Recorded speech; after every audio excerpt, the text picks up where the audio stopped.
አዳም መልካም ነገራቶችን ሰርቷል። ያ ሰርቷል። የእሱ መልካም ነገር አንተን በትንሣኤ ቀን ይጠቅምሃል? አይጠቅመኝም። ኃጢአቱ ነው የሚጠቅምህ። ኦኬ መልካም ነገር አይወረስም፣ ኃጢአቱ ነው የሚወረሰው። አቤት አቤት። እሺ ቀጥል እስኪ ሌላ ነገር። እኔ ምንም ባላጠፋሁበት መጥቶ ሞቼ እልሃለሁ ካለኝ ቆይ ዛሬ ዝሙት ሰራው እኔ ለኃጢአታችን ሞቷል ኢየሱስ። አዎ ዛሬ ዝሙት ሰራው። ዛሬ ለዚህ ዝሙት ሞቷል ኢየሱስ። አዎ ሞቷል። እኔ አልጠየቅማ ዝሙት ስለሰራው ማለት ንስሐ እስከገባ ድረስ ተጠየቀ ማለት ለምን ገባለሁ? ሞቷል። ለምን ገባለሁ? ሞቷል እሱ። ለምን ገባለሁ? ትክክል ባይዘዊ ለምን ገባለሁ? እሱ ለአንተ ሞቶልሃል፣ ግን ደግሞ ቅጣት አይቀርልህም፣ ትቀጣለህ። ቆይ ለዚህ ዝሙት ዛሬ ለምሰራው ዝሙት ሞቷል ኢየሱስ። አዎ ሞቶልሃል። ለየትኛውም ኃጢአት ሞቶልሃል። ጥሩ አልጠየቅም ዝሙት ስለሰራው። እሺ ንስሐ ከገባ እንትን ላትጠይቅ ትችላለህ። ንስሐ ከገባውማ ኃጢአቴን በራሴን ያስተሰረይኩት፣ ግን የኢየሱስ ክርስቶስ በመስቀል ላይ መሞት ለዚህ ዝሙት የጠቀመኝ ነገር ምንድን ነው እኮ? ጠቅመሃል እንዴ? እሱ ከዘላለም እሳት ከዘላለም ሞት ያስመልጣል። ግን ስለ ዘላለም ሞት አይደለም የኔ ጥያቄ። የኢየሱስ በመስቀል ላይ መሞት ዛሬ ለምሰራው ዝሙት ምንድን ነው ጥቅሙ? ዛሬ የሰራው ኃጢአት ለምሳሌ በድክመት የሰራው ኃጢአት ማለት ነው፣ ደካማ ሆነ ለሰራው ኃጢአት እግዚአብሔር ፊት ለአንተ እንትን ያደርጋል፣ ይማልድልሃል ማለት ነው። ስለዚህ አልጠየቅም። መጠየቁ ሳይሆን የምትጠየቅበት መንገድ ይለያል። ገብቶሃል? እጠየቃለሁ አልጠየቅም። አሁን ዛሬ ዝሙት ከሰራው እሱ ስለሞተልኝ ዛሬ ላይ ውጤቱ ከሆነ እኮ ልትመለስ ትችላለህ። ገብቶሃል? እኔ ስለ ፍርድ ነው የምጠይቅ። ዛሬ ዝሙት ሰርቻለሁ። ኢየሱስ ደግሞ ሞቷል ለዚህ ዝሙት። ፍርዱ ትጠየቃለህ፣ ግን ፍርዱ የተለየ ነው። ለምሳሌ በዘላለም ሞት ደግሞ በገሃነም አይደለም የምትቀጣው። በገሃነም አይደለም የምትቀጣው። እሺ ያ በሚቀጣ መንገድ ይቀጣል እግዚአብሔር። ገሃነም አያስገባኝም። ገሃነም አያስገባኝም። አትገባም። ሰው ገደልኩ። ሰው ስለገደልኩ ገሃነም አልገባማ። ያ ምንም ብሰራ ገሃነም አልገባማ እኮ። ሰው ባደረገው መመለሱ ነው ዋናው። ንስሐ ሆነ መግባቱ ነው ባይዘው። ንስሐ አይደለም በኢየሱስ ሞት ንስሐ አለ። ንስሐው እንተው። የኢየሱስ ሞት ላይ እናውራ። የኢየሱስ ሞት ነው ወይስ ንስሐው ነው የሚጠቅመው? ሁለቱም ነው እንጂ የሚጠቅመው። ንስሐው ማለት እኮ የኢየሱስ ሞትን ወደ ማቅረብ ማለት ነው። ንስሐ ከገባው ሲጀመር ምን ያደርግልኛል? እንዴት ነገርኩህ እኮ ፈጣሪ ይቅር ይለኛል። ፈጣሪ ወደ እኔ ከመጣችሁ ከተጸጸታችሁ መራችኋለሁ ብለዋል። ስለዚህ እኔ ንስሐ ከሆነ የሚጠቅመኝ እሱ ሞተ አልሞተ ምንድን ነው ጥቅሙ? ፍትሃዊ አይደለም። ምንድን ነው ፍትሃዊ ያሉ ነው እንዴ? ዝም ብሎ አሁን እኔ ዝም ብዬ ተነስቼ ብድግ ብዬ ሰው ገደልኩ። ከዛ ተነስቼ ደግሞ አንተ ምድራዊ ራሱ ቢሆን እኮ ምድራዊ እንኳን ቢሆን ፍትሃዊ አይደለም። ዝም ብሎ አንድ ሰው ገድሎ ተነስቶ ከዛ በኋላ እግዚአብሔር ፊት ተሰጥቻለሁ ቢል ኢዝ ኖት ፌር፣ ፍትሃዊ አይሆንም። ፍትሃዊ የሚሆነው ለዛ ነገር ለድላይለ እኮ ሰው ከገደለማ ምድራዊ ቅጣት ይጠብቋል። ምድራዊ ቅጣት አለ። ከዛ ንስሐ ከገባ ግን ያ ይቅር ይባላል ነው። አሁን እዚህ ጋር ንስሐው ከሆነ ንስሐ ከገባ ቆይ እንደዚህ እናርጋ። ዝሙት ሰርቷል ሰውየው፣ ሰው ገድሏል። ክርስቶስ ደግሞ ለነዚህ ሞቷል አይደለ? ለሁለቱም ኦፍ ኮርስ ያ ንስሐውን እናጥፋ። አልገባም። ንስሐ ሞቱ ብቻ የክርስቶስ ሞቱ ብቻ ይጠቅመዋል እንዴ? ንስሐ ማለት እኮ በኢየሱስ ካላመነ ታዲያ ምን ነው ንስሐ የገባው? ኖ በክርስቶስ ሞትና ትንሣኤ አምነዋል። በስቅለቱ ለኃጢአታችን መሞቱንም አምነዋል። ይሄ ሰው ንስሐ ግን አልገባም። ይሄ የኢየሱስ ክርስቶስ ሞት ዝሙትና ይህን ኃጢአቱን ያስተሰርያል ወይ? አዎ ያስተሰርያል። ንስሐ ሳይገባ ማለት ንስሐ ሳይገባማ ንስሐ በኢየሱስ አምኗል።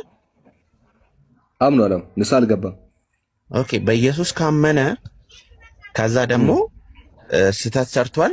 ከዛ ደግሞ ከሞተ ኢሚዲየት ከሞተ የንስሐ ኦፖርቹኒቲ ካለው ይገባል። ካልገባ ደግሞ ያው ንስሐ አልገባም። በራሱ ምክንያት ንስሐ አልገባም። ኦፖርቹኒቲ ምናምን ተው፣ በራሱ ሪዝን ንስሐ አልገባም። ይሄ ሰው ገሃነም ግን አይገባም። ገሃነም ግን አይገባማ። ይቸመው ይመቸው። ከዚህ በላይ ምን አለ? ገሃነም ካልገባችሁ ተረሻሸኑ። ገሃነም አያስገባችሁም እና እንደዛ ማለት አይደለም። ባይዘው አንተ እንደምትለው ማለት አይደለም። ገሃነም ካልገባ ለአንተ ልጠይቅ አንግሉ ወደ አንተ አዙርና አሁን አንድ ሰው በአላህ ቢያምንና በመልእክተኛው አመነ ዝሙት ቢሰራ ይገባል አይገባም? ይገባል፣ ይቀጠዋል። ኦኬ ለዘላለም ግን አይቆይም። በአላህ አመነ፣ በነቢያችን መሐመድ ሰለላሁ ዐለይሂ ወሰለም አምነዋል። ይሄ ሰው ዝሙት ሰርቷል አይደለ? የዝሙቱን ያህል በሲኦል ውስጥ ይቀጣል። የዝሙቱን ያህል ይቀጣና ጌታ አምላካችን ከሲኦል ያወጣዋል ይላል ሐዲሳችን። ታዲያ ከኔ ምን ተለያው ነው አንተ ማለት? ከኔ ምን ተለያው? አንተ ለዘላለም በእሳት ውስጥ ትቆያለህ። ለዘላለም አይደለም። እኔ አይደለም ያልኩት እኔ ሳይሆን ካፊር ስለሆንኩ እያልኩ ያለው ሳይሆን እኔ ከነገርኩ ሐሳብ ምን ተለየ? አንተ ከነገርከኝማ በኢየሱስ ይመን አልክ። እሺ ይመን፣ ዝሙት ይስራ፣ ይግደል፣ ዝሙት ይስራ፣ ቅጣት የሚባል ነገር የለም አልክ አንተ። ቅጣት የሚባል ነገር የለም አልክ ብያለሁ። አዎ አይገባም ብለሃል። ቅጣት አለው። ቅጣቱ ግን የዘላለም ፍርድ አይደለም ነው ያልኩት። ቅጣቱ በጀሃነም ውስጥ መቆየት አይደለም ዘላለም። ሲኦል አይገባም ብለሃል። አንተና ሲኦልና ገሃነም ይለያያል፣ የተለያዩ ናቸው። ከሞተ በኋላ እሳት አይገባም ብለሃል። ከሞተ በኋላ ይገባል። እሺ አንተ አስተምሮ ይገባል። የኔ ባስተምሮ ይገባል። ይወርዳል፣ ወደ ሄል ይወርዳል፣ ወደ እሳት ይወርዳል። ከዛ የኃጢአቱን የጥፋቱን ያህል ከተቀጣ በኋላ ጌታ አምላካችን እሱ ላይ ስላላሻረከ ሌላ አምላክ ስላላመለከ ያወጣዋል። ኦኬ ጥሩ እኮ። ታዲያ እኔ ከነገርኩህ አንግል አሁን የሚቀጣው አቀጣጥ እኮ ያንተ አይገባማ። ያንተ ገድሎ ሰርቆ ወደ ገሃነም አይገባም። ቅጣቱ ይቀጣል። የሚቀጣበት ቅጣት ግን እንትን አልተነገረም ነው እንጂ መቀጣቱ አይቀርም። ምንድን ነው የሚቀጣው? ሁላችንም በጥፊ ነው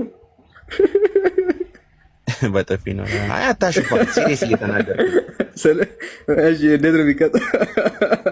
ይቆረጣል ስለ እንዴት ነው በሚቀጥለው ዓለም የሚቀጣው ቅጣት ይቀጣል። በሚቀጣበት ግን የዘላለም ፍርድ ባይዘው እኮ የዘላለም ፍርድ አይደለም።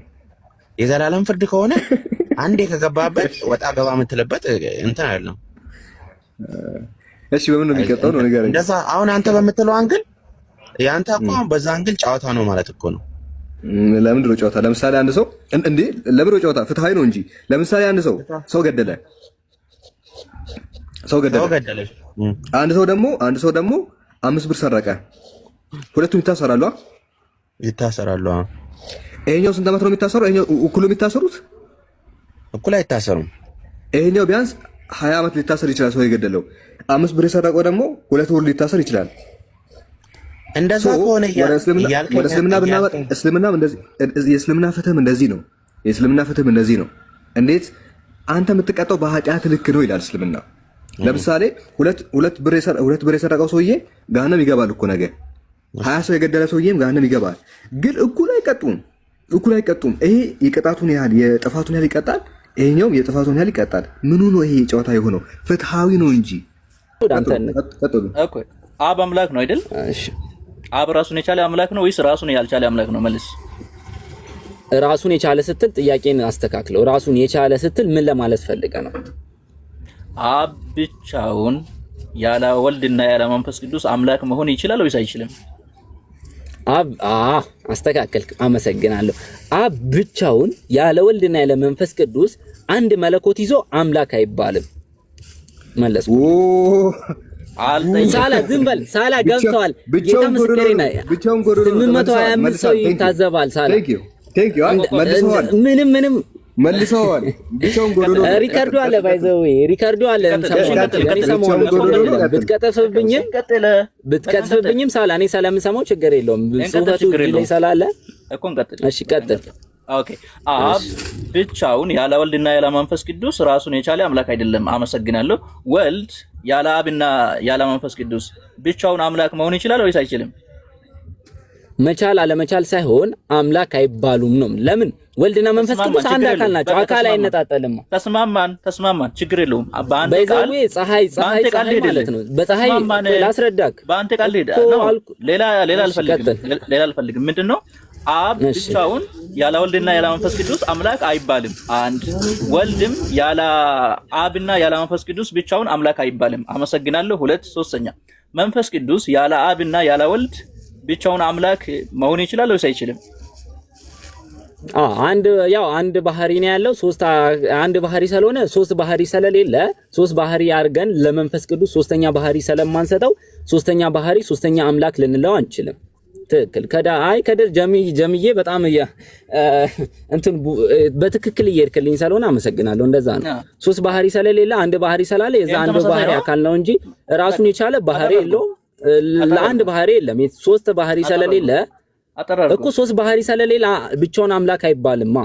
አመሰግናለሁ። ሳላ አሁንማ ሊጨበጨብለት ይገባል። ለምን ሲባል ብቻውን አብም ብቻውን አምላክ አይደለም፣ ወልድም ብቻውን አምላክ አይደለም፣ መንፈስ ቅዱስም ብቻውን አምላክ አይደለም። ለየብቻቸው አምላክ መሆኑ የማይችሉ ሶስት አካላት አሉ ማለት ነው። ያ ማለት ለብቻ አምላክ ለብቻ አምላክ መሆን የማይችል አንድ አካል ከሌላ ሁለት አካል ጋር ስለተደመረ አምላክ መሆን ስለማይችል ሶስቱም አምላክ መሆን የማይችሉ አካላት አሉ ማለት ነው። ምክንያቱም እንደዛ ሳይሆን በቃ ልክ ነው። ጀማል እያስተማርካቸው ነው። ባይዘው ልጨርስ። አምላክነት በህብረት አይደለም።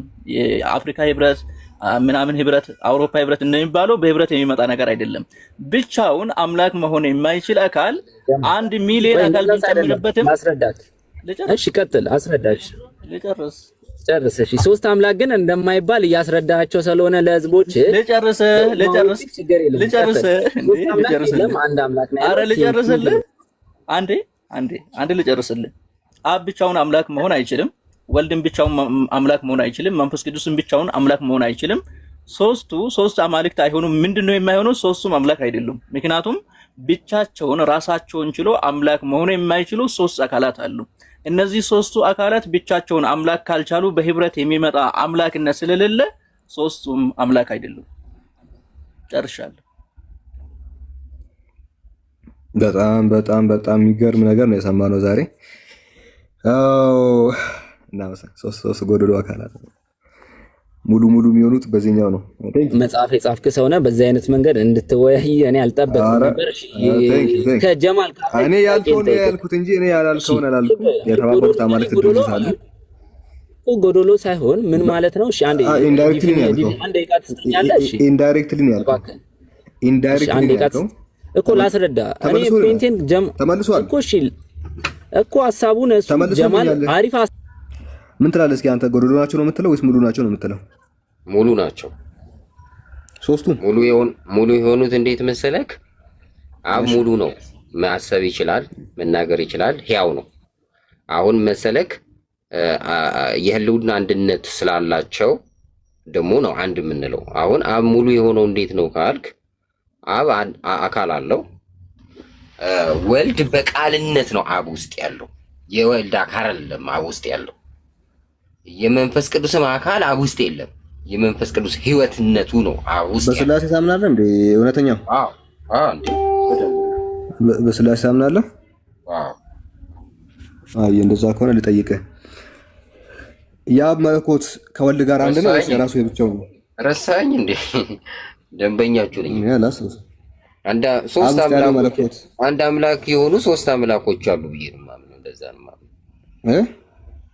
አንድ አምላክ የሆኑ በባህሪ አንድ አምላክ የሆኑ በአካል ሶስት አምላኮች አሉ። ሶስት አምላኮች ባይ ዘ ወይ this makes sense። ይሄ ያንተ ይሻላል። ሶስት አምላኮች ናቸው ያሉት። ባህሪ መለኮታቸው ግን አንድ ነው። ግን አምላኮቹ ነው የሚባሉት ነው። አካላቸው አምላክ ነው። ሙሉ አምላክ ናቸው። ጎደሎ አምላክ አይደሉም እያንዳንዳቸው። መለኮታዊ ባህሪ አንድ አምላክ የሆኑ ሶስት አምላኮች። አንድ አምላክ የሆኑ ሶስት አምላኮች ስትል ምንድነው እያልክ ያለኸው? አንድ መለኮታዊ ሐሳብ ያላቸው ሶስት አምላኮች ማለት ነው በአጭር አማርኛ። ስለዚህ በግልጽ ሶስት አምላክ መሆናቸውን ታምናለህ? አዎ ያንተ አሪፍ ነው። ይሄ ትርጉም ይሰጣል ነው። ለእኔ ትርጉም ሰጥቶኛል። ሶስት አምላክ በዚህ ደረጃ ካልክ ሜክ ሴንስ። ጀማል ምን ትላለህ? አዎ ሎጂካሊ መጽሐፍቱም እኮ እንደዛ ነው የሚሉት እኮ ይኸውልህ፣ መጽሐፍቱም የሚሉት እንደዛ ነው ብራዘር። ይኸውልህ በስልጣን አንድ የሆኑ ይላል። ስልጣን አንድ ነው፣ መለኮታዊ ስልጣን አንድ ሆኖ ሶስት ባለስልጣን አለ ነው የሚለው። በስልጣን አንድ የሆኑ ሶስት ገዢዎች አሉ፣ ሶስት ጌቶች አሉ ነው የሚለው። የጌትነት ስልጣን ግን አንዲት ናት። ለምን? መለኮታዊ ሐሳብ አንድ ስለሆነ። እውነተኛ ያንተ ሐሳብ ገብቶኛል። ሰላም መሰለህ የእውነተኛው መልስ ማለት ነው። ስላሴን ማዳን የሚችለው ሎጂካሊ ይሄ ብቻ ነው። ስላሴን ሎጂካሊ ማዳን ይችላል። ከስክሪፕቸር ጋር ግን ላይስማማ ይችላል። ስክሪፕቸራችን እኮ እንደዚህ ነው የሚለው፣ ሎጂክ አይደለም ጀማል። ይኸውልህ ምንድን ነው የሚለው መሰለህ? ስክሪፕቸሩ ጋር ስንመጣ እናያለን። እሱን ስክሪፕቸሩን ነገር ኦኬ፣ አንዴ እዚህ ላይ አንድ ጥያቄ ብቻ ነው ያለኝ ከአንተ ማለት ነው። ተስማማኝ? አብ ራሱን የቻለ አምላክ ከሆነ፣ ወልድም ራሱን የቻለ አምላክ ከሆነ፣ መንፈስ ቅዱስም ራሱን የቻለ አምላክ ከሆነ፣ ሶስት አማልክት የሚባሉ ከሆነ፣ ሶስት አምላኮች የሚባሉ ከሆነ ትክክል ነው። ኖርማሊ ምንም አንዱ ጎዶሎ አንዱ ፍጹም የሚያስብል ነገር ከሌለ ማለት ነው። ግን እዚህ ጋር አሁን አብ አምላክ ነው ስትል ራሱን ችሎ፣ ወልድ አምላክ ነው ስትል ራሱን ችሎ፣ መንፈስ ቅዱስ አምላክ ነው ስትል ራሱን ችሎ፣ ሶስት አምላክ ከሆነ ተመልሰን አንድ ማለት እንችላለን ወይ? እነዚህ ራሳቸው የቻሉ ሶስት አካላትን ሶስት አምላኮችን አንድ ማለት ምን ማለት ነው? አንድ አምላክ የሆኑት ለምን መሰለክ? እኔ አንተና ሳላህ ሶስት ሰዎች ነን። ግን ሶስት ሰዎች ምን ሶስት አይምሮ ነው ያለን። ያንተ ልብ ወይም አይምሮ የራስ ነው፣ የኔም የራሴ ነው፣ የሳላም የራሱ ነው። ሶስት አይምሮ ያላቸው ሶስት ሰዎች ነው ያለ ነው እዚህ ጋር። ወደ ስላሴ ስትመጣ ግን ሶስት አምላኮች ኖረው ሶስት የአምላክ አይምሮ የለም። ስለዚህ በአይምሮ ስለሚገናኙ አንድ መለኮታዊ ሐሳብ ኖራቸው ሶስቱ። ስለዚህ በመለኮታዊ ባህሪያቸው የተነሳ አንድ አምላክ ትላቸዋል። ገባህ? አሁን ገባኝ። አሁን እዚህ ጋር እሱ ምንድነው ያለው? ሶስት አማልክት ናቸው ወይም ሶስት አምላኮች ናቸው፣ ነገር ግን አንድ አእምሮ አላቸው አለ። ስለዚህ አብ የራሱ አእምሮ የለውም፣ ወልድ የራሱ አእምሮ የለውም፣ መንፈስ ቅዱስ የራሱ አእምሮ የለውም። አንድ አእምሮን ነው የሚጠቀሙት እያልከኝ ነው? የአብ አእምሮ የወልድም አእምሮ ነው፣ የመንፈስ ቅዱስም አእምሮ ነው። የየራሳቸው የላቸው ሶስቱ የየራሳቸው አእምሮ የላቸውም። የራሳቸው ነው። በቃ እኮ አንዱ የመለኮት አእምሮ የአብም ነው የወልድም ነው እኮ። አንድ አእምሮ ነው የሚጋሩት ወይስ የየራሳቸው አእምሮ ነው ያላቸው? አንድ አእምሮ ነው የሚጋሩት። ስለዚህ አብ ለብቻ አእምሮ የለውም። አእምሮ አንድ ነው። በቃ እኮ አልኩህ እኮ ለብቻ አብ አእምሮ አለው። ለብቻ የተለየ አእምሮ አይደለም፣ አንድ አእምሮ ነው ያለው እኮ። አብ ለብቻ አእምሮ የለውም ማለት አባባል ምንድን ነው? አብ ለብቻ አእምሮ አለው ወይስ የለውም? ማሰቢያ ወይም አእምሮአቸው የሶስቱም አእምሮ አንድ ነው። ስለዚህ ሶስቱም በቅጽበት የሚያስቡት አንድ መለኮት። አብ ለብቻ አእምሮ አለው ወይስ የለውም? እውነተኛው የተለየ አእምሮ የለውም። የአብ አእምሮ የወልድም ነው የመንፈስ ቅዱስ ነው አልኩ። ስለዚህ አብ ለብቻ የተለየ አእምሮ የለውም፣ ወልድ ለብቻ የተለየ አእምሮ የለውም፣ መንፈስ ቅዱስ ለብቻ የተለየ አእምሮ የለውም። ስለዚህ ራሳቸውን የቻለ አእምሮ የሌላቸው ሶስት አካላት አሉ ማለት ነው። አንድ አእምሮ በሶስቱም ውስጥ አለ እኮ። የየራሳቸው አእምሮ የላቸው፣ አእምሮ አላቸው። አእምሮአቸው ግን አንድ ነው እኮ። እንዴት የላቸውም ለምን ትላለህ? አንድ አእምሮ ሶስት አካል ውስጥ አለ እኮ ነው እያልኩ። አብ የራሱ አእምሮ አለው አለው፣ የራስ ነው። የአብ አእምሮ የወልድ ነው፣ የወልድ አእምሮ የመንፈስ ቅዱስ ነው። አብ የወልድና የመንፈስ ቅዱስ ያልሆነ የራሱ አእምሮ አለው ወይስ የለውም? የብቻው እንዴት ነው አማርኛ እንዴት ነው የሚገባው? ሚለው አልገባቸውም። እኔ ተረድቻለሁ። ሳር ልክ አማርኛ እየተመዘዛችሁ አይደለም። ልክ አብ ሲያስብ ወልድ ምሰብሰብ እያሰብኩ ነው የሚለው። አብ የሚያስበውን በሙሉ ወልድም አስቧል፣ መንፈስ ቅዱስም አስቧል። አእምሮ አንድ ነው። እንደዚህ አስረዳን። አእምሮ ስትል ተመሳሳይ አእምሮ ሶስት ሆኖ ነው ወይስ አንዱ ነው ሶስቱም ውስጥ ያለው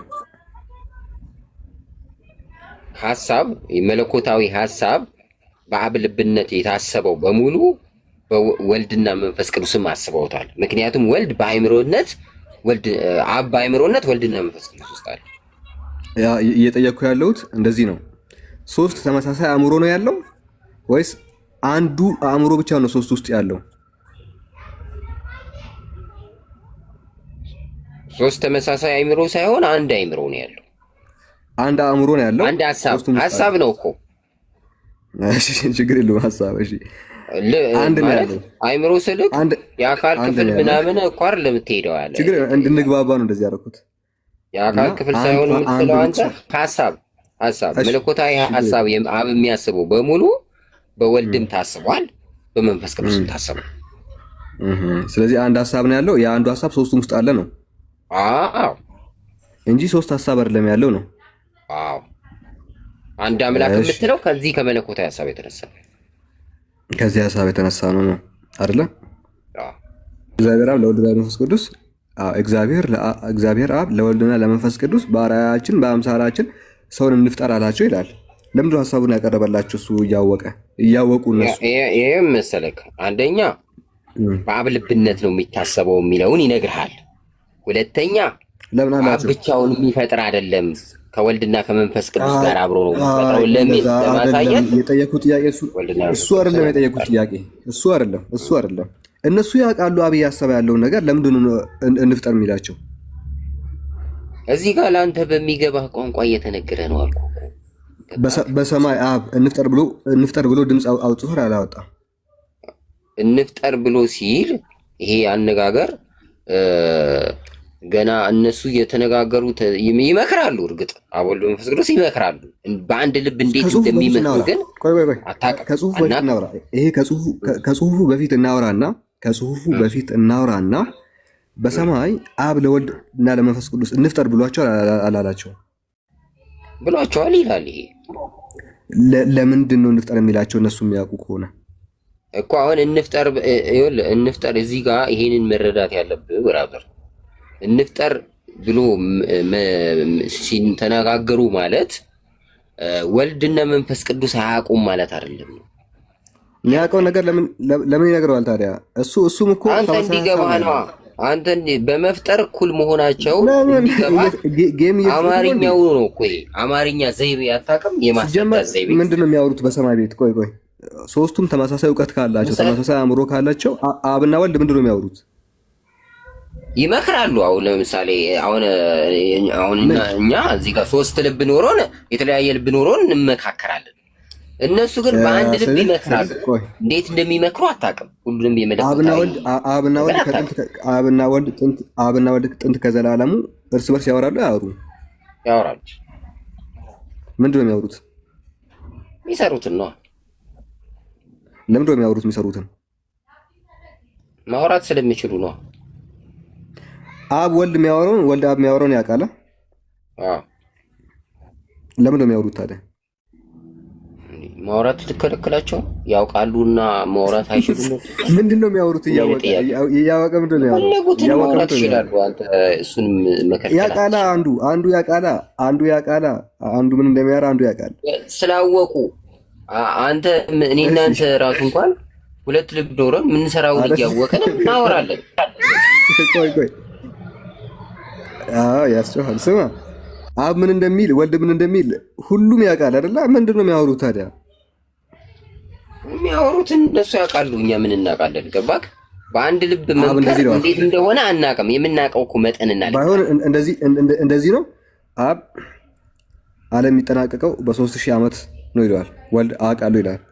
አብ ደግሞ እንደምታውቅ አውቃለሁ ይላል። ወልድ ደግሞ እንደምታውቅ አውቃለሁ ይለዋል። ያኛው እንደምታውቅ እኔም አውቃለሁ ሲባባሉ ነው የሚሉት። አውቃለሁ እሱን አናውቅም። አውቃለሁ እኮ እኔም እንደምታውቅ አውቃለሁ። እንደሚመክሩ አናውቅም። አብ ወልድ መንፈስ ቅዱስ ይመክራሉ። ያኛው እውቀቱን ይሄኛው ያኛው እውቀቱን ያውቃል። ይሄኛው ያኛው እውቀቱን ያውቃል። እና አውቃለሁ ሲባባሉ እንደሱ አናውቅም። እንዴት እንደሚመክሩ አናውቅም። በአንድ ልብ ግን መካሪ ናቸው። እውነተኛው አብ አሁን እንፍጠር ሲላቸው ወይ ወልድ ወይ መንፈስ ቅዱስ አይኔ አልፈልግም ሁለታችሁ ፍጠሩ ምናምን መባባል ይችላሉ? አይችሉም። ለምንድን እንዴ? ሶስቱም የሚያውቁትን ነገር ነው የሚሰሩት እኮ የሚያውቁ ከሆኑ ለምን ያወራሉ? ለምሳሌ አብ እንፍጠር ሲላቸው ወልድ እኔ አልፈልግም ሁለታችሁ ብቻ ፍጠሩ እኔ ዛሬ መፍጠር ብሎ ነገር የለም። እንደሱ የሚሉት እኮ ብሎ ነገር የለም። የሚያስቡት ነገር የተለያየ ቢሆን ነበር እኮ እርስ በርስ እየተባባሉ እኮ ነው። እና የሚያወሩትን አንተ የመለኮታዊ ምክርን እኛ የምናውቀው ነገር የለም እኮ። አንድ ልብ እንዴት እንደሚመከር አናውቅም። የምታውቀው ድረስ ነው የምታውቀው። ተስማማን እኮ ቅድም በምናወራበት ጊዜ አብ ወልድና መንፈስ ቅዱስ አንድ አእምሮ ነው ያላቸው፣ በተመሳሳይ ነገር ነው የሚያስቡት፣ የተለያየ አእምሮ የላቸውም ስላልከኝ ወልድ ደግሞ አንድ አእምሮ ነው ያለው። የአንዱ አእምሮ ደግሞ የወልዱ የሰብአዊ አእምሮና የአምላክ አእምሮ አንድ ላይ የተዋሃደ ነው አልከኝ። የወልድና የአብ አእምሮ አንድ ከሆነ በወልድ አእምሮ ውስጥ ሰብአዊነት ሲዋሃድ በአብና በመንፈስ ቅዱስ ውስጥ ተዋህደዋል ወይ ነው ጥያቄው። አልተዋሃደም። ምክንያቱም የወልድ አካል ነው የመጣው፣ ወልድ ነው በተለየ አካሉ የመጣው። ስለዚህ የተለያየ አእምሮ አላቸው ማለት ነው። ሰብአዊነት የተዋሃደ አእምሮ አለ፣ ያልተዋሃደ አእምሮ አለ። አዎ ሁለቱ አብና መንፈስ ቅዱስ ሰብአዊ አእምሮን አልተዋሃዱም። የመጀመሪያውን ሐሳብ ውድቅ አደረክ ማለት ነው፣ አንድ አእምሮ አላቸው የሚለው። አይ ምንም ውድቅ አይሆንም። እና ኢየሱስ አሁን እንደ ሰብአዊ አእምሮ ምን ያረጋ ሲናገር ሰምተው ከሆነ እንደ ሰብአዊ አእምሮ ይጸልያል።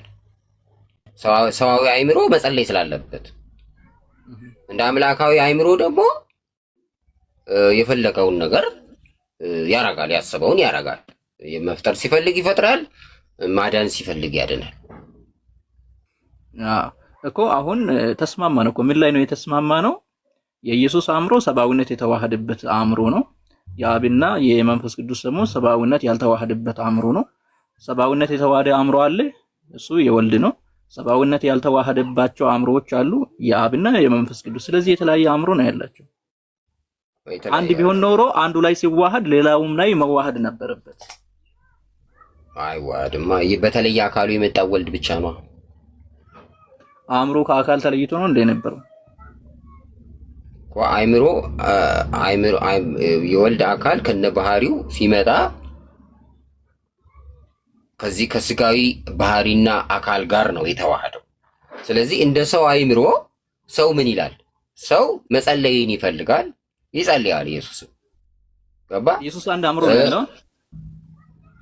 የሰዋዊ አእምሮና እንደ ሰዋዊ አእምሮና እንደ አምላካዊ አእምሮ ነው። ሁለት አእምሮ ነው ያለው፣ አንድ አእምሮ ነው ያለው። ኢየሱስ ውህድ ነው እኮ። ያ አንዱ አእምሮ ከሁለት ባህሪ የተዋሃደ አንዱ አእምሮ ምንድነው የምንለው? እሱን አምላካዊ አእምሮ እንለዋለን ወይ ሰብአዊ አእምሮ እንላለን? ሰውም አምላክም የሆነ ነው የምትለው። ሰውም አምላክም ነው የምትለው። ተስማማል። ሰውም አምላክም የሆነ አእምሮ አለ፣ ሰውም አምላክም ያልሆነ አእምሮ አለ። የአብና የመንፈስ ቅዱስ ሰዋዊ አእምሮን የተዋሃደ ወልድ የሚባል አምላክ አለ። ሰዋዊ አእምሮን የተዋሃደ ወልድ የሚባል አምላክ አለ።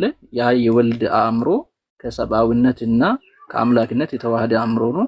አብና መንፈስ ቅዱስ ደግሞ አሉ፣ ሰብአዊነት እና አምላክነት ያልተዋሃደበት አእምሮ። እነዚህ ሁለቱ አእምሮ መካከል እኮ ልዩነት አለ አይደል? ምንም ልዩነት የለውም። ኢየሱስ እኮ ሰዋዊ አእምሮ ስለተዋሃደ ሰዋዊ አእምሮ አምላካዊ አእምሮውን አላሸነፈውም። እሺ እንደምን ላይ ለምሳሌ ላሳየ። ለምሳሌ አሁን እንትን ላይ ሉቃስ ወንጌል ምዕራፍ 14 ቁጥር 36 ላይ እንዲህ ይላል፣ አባት ሆይ ይላል ሁሉ ይቻልሃል፣ ይቺ ጽዋ ከኔ ውሰድ፣ ነገር ግን አንተ የምትወደው እንጂ እኔ የሚወደው አይሁን አለ ይላል። እዚህ ጋር አሁን ሁለት የተጋጨ ሐሳብ አለ። ኢየሱስ ከሞቱ መዳን ይፈልጋል፣ አብ ደግሞ ኢየሱስን አሳልፎ መስጠት ይፈልጋል አይደል?